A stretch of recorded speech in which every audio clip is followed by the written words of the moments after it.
AI researcher Dr. Roman Yampolskiy just revealed which 5 jobs will still exist in 2030 while others disappear. The answer might surprise you, and it changes everything about your future. Dr. Roman Yampolskiy is a leading AI safety expert and computer scientist. He's published dozens of papers on artificial intelligence risks and has dedicated his career to understanding how AI could impact humanity. His research helps us prepare for an AI-driven future. Today, he shares his expert predictions on job survival.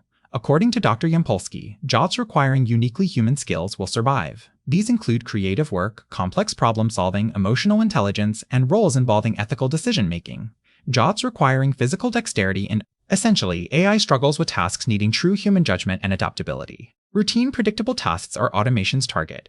Data entry, customer service, basic analysis, and repetitive manufacturing roles face extinction. AI excels at pattern recognition and speed. As technology improves, even complex but standardized jobs become vulnerable. The key difference: jobs without clear rules or requiring adaptation survive longer. Start developing irreplaceable human skills today. Build creativity, critical thinking, and emotional intelligence. Learn about AI itself. Understanding technology makes you more valuable. Consider roles focused on AI oversight, ethics, and management. The future favors lifelong learners who embrace change rather than fear it. What job do you think will survive AI? Drop your thoughts below. Subscribe for more AI insights that actually make sense.